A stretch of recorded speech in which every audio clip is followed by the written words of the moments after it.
Welcome back to my YouTube channel study zone. स्वागत है आपके अपने यूट्यूब चैनल स्टडी जोन में। तो दोस्तों आज हम लेके आए हैं यूपी पुलिस कांस्टेबल का 6वां प्रैक्टिस सेट। तो यहाँ पे हम आपको कुछ हिंदी के ऐसे इंपॉर्टेंट क्वेश्चन कराने वाले हैं जो कि आपके यूपी पुलिस कांस्टेबल में बहुत ही महत्वपूर्ण होने वाले हैं। तो बने रहिए वीडियो के लास्ट तक और देखते रहिए सारी प्रश्नों की श्रृंखला। तो चलिए वीडियो को स्टार्ट करते हैं। ये रहा हमारा आज का प्रश्न। यहाँ पे हमसे पूछा गया है, जिस समास में पूर्व पद और उत्तर पद दोनों ही प्रधान हो तो वह किस प्रकार का समास कहलाता है।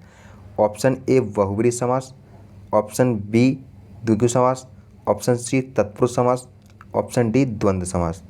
तो हमारा इस प्रश्न का राइट आंसर होगा ऑप्शन डी द्वंद्व समास। चलते हैं अगले प्रश्न पे। तो ये रहा हमारा अगला प्रश्न।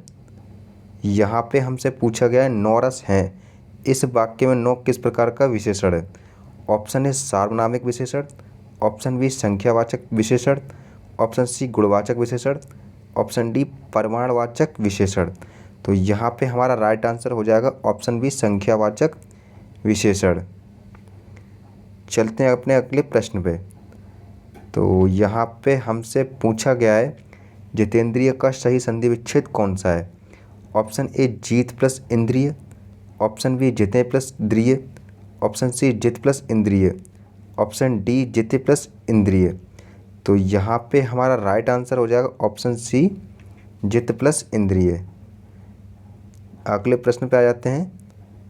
तो ये रहा हमारा चौथा प्रश्न। यहाँ पे हमसे पूछा गया है, जिन पंक्तियों में नायक नायिका का मिलन होता है वहाँ रस की दृष्टि से कौन सा श्रृंगार होता है। ऑप्शन ई संयोग, ऑप्शन बी अद्भुत, ऑप्शन सी हास्य, ऑप्शन डी वियोग। तो हमारे इस प्रश्न का राइट आंसर हो जाएगा ऑप्शन ए संयोग। इसके बाद चलते हैं हम अपने अगले प्रश्न पे। तो यहाँ हमसे पूछा गया है, कुशी शब्द का तद्भव रूप क्या है। ऑप्शन ए अक्ष, ऑप्शन बी कक्ष, ऑप्शन सी आंत, ऑप्शन डी कोख। तो हमारे इस प्रश्न का सही आंसर हो जाएगा ऑप्शन डी कोख। इसके बाद चलते हैं अपने अगले प्रश्न पे। यहाँ हमसे पूछा गया, अस्त का विलोम शब्द क्या है। हमारे ऑप्शन है, ऑप्शन ए हृदय, ऑप्शन बी मस्त, ऑप्शन सी व्यस्त, ऑप्शन डी उदय। तो यहाँ हमारा राइट आंसर हो जाएगा ऑप्शन डी उदय। इसके बाद चलते हैं हम अगले प्रश्न पे। तो यहाँ हमसे पूछा गया है, अंतर्राष्ट्रीय मातृभाषा दिवस कब मनाया जाता है। 21 फरवरी, 26 जनवरी, 15 अगस्त, 10 जनवरी। तो हमारे राइट आंसर जो होगा वो होगा 21 फरवरी, ऑप्शन ए। चलते हैं अब अगले प्रश्न पे। ये रहा हमारा अगला प्रश्न। तो यहाँ हमसे पूछा गया है, कंठोष्ठ दीर्घ स्वर वर्ण का उदाहरण कौन सा है।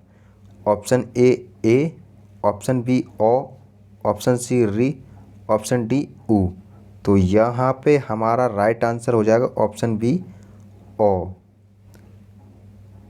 इसके बाद चलते हैं हम अगले प्रश्न पे। यहाँ हमसे पूछा गया है, इनमें से मधुशाला के लेखक कौन है। Option A Bhagwati Charan Verma, option B Mahadevi Verma, option C Jaishankar Prasad, option D Harivansh Rai Bachchan. तो इसका राइट आंसर हो जाएगा ऑप्शन डी हरवंश राय बच्चन। यहाँ हमसे पूछा गया, पुरातन शब्द में कौन सा उपसर्ग है। तो उपसर्ग जानने के लिए हमें मूल शब्द को हटाने के बाद जो शब्द बचता है वो हमारा उपसर्ग हो जाता है।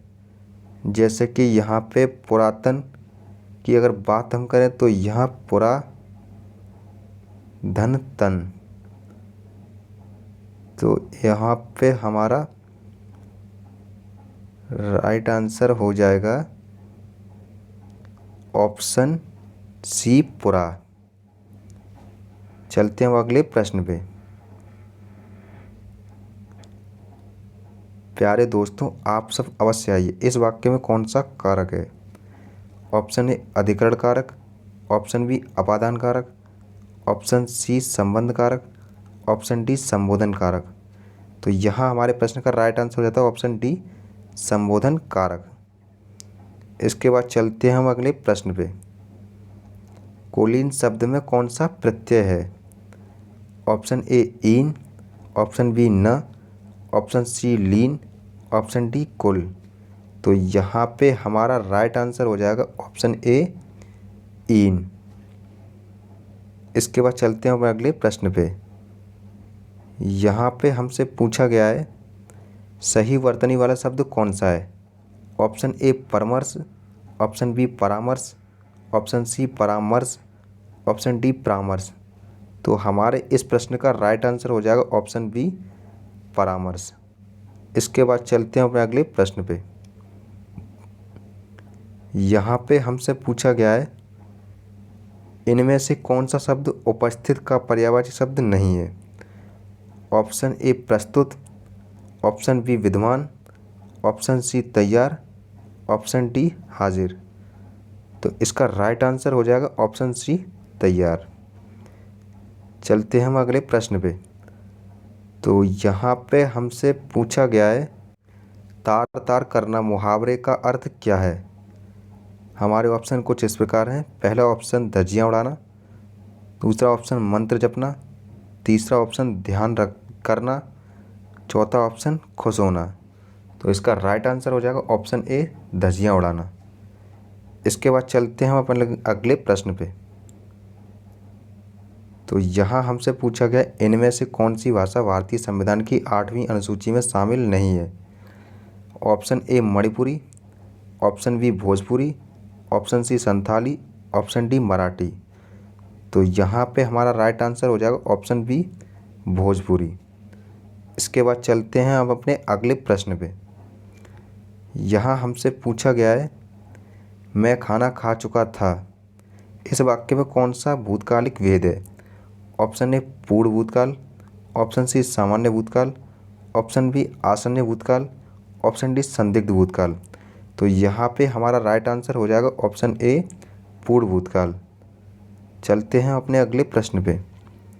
तो यहाँ हमसे पूछा गया है जो पीने योग्य नहीं हो, इस वाक्यांश के लिए सही शब्द कौन सा है? ऑप्शन ए अमृत, ऑप्शन बी नापेय, ऑप्शन सी अपेय, ऑप्शन डी जहर। तो यहाँ पे हमारा राइट आंसर हो जाएगा नापेय, ऑप्शन बी।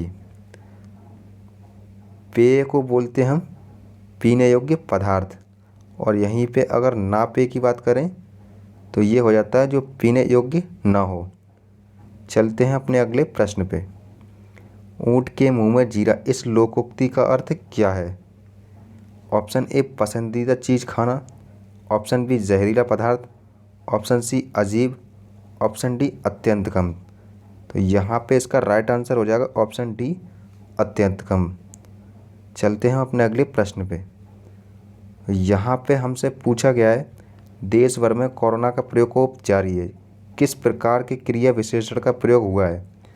कालवाचक क्रिया विशेषण, रीतिवाचक क्रिया विशेषण, स्थानवाचक क्रिया विशेषण, परिमाणवाचक क्रिया विशेषण।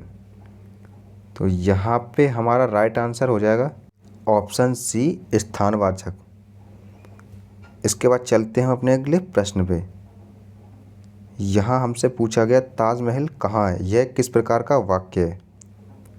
ऑप्शन ए संकेतवाचक वाक्य, ऑप्शन बी प्रश्नवाचक वाक्य, ऑप्शन सी विधानवाचक वाक्य, ऑप्शन डी निषेधवाचक वाक्य। तो यहाँ पे इसका राइट आंसर हो जाएगा प्रश्नवाचक वाक्य।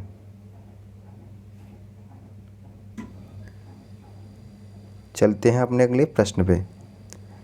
तो यहाँ हमसे पूछा गया राम और लक्ष्मण ने मिलकर यह काम पूरा किया, इस वाक्य में मिलकर किस प्रकार का क्रिया विशेषण है?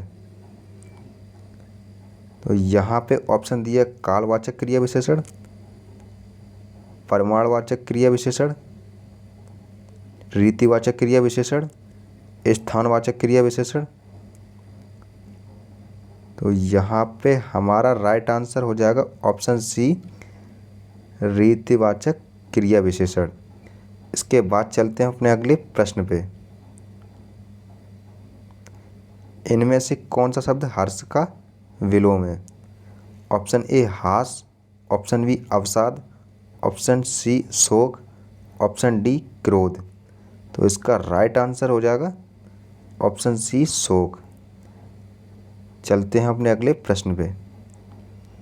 तो यहाँ पे हमसे पूछा गया है, छात्र पढ़ते होंगे इस वाक्य में क्रिया किस काल का बोध करा रही है। ऑप्शन ए संदिग्ध वर्तमान काल, ऑप्शन बी अपूर्ण वर्तमान काल, ऑप्शन सी संदिग्ध भूतकाल, ऑप्शन डी अपूर्ण भूतकाल। तो यहाँ पे हमारा राइट आंसर हो जाएगा संदिग्ध वर्तमान काल। इसके बाद चलते हैं हम अपने लास्ट प्रश्न पे। तो ये हमारा आज का लास्ट प्रश्न है। यहाँ हमसे पूछा गया है,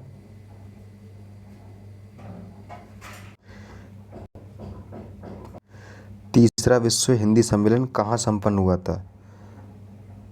तो यहाँ पे हमारा ऑप्शन दिया हुआ है New Delhi, option B London Britain में, option C lord port Louis Mauritius में, option D Port of Spain Trinidad.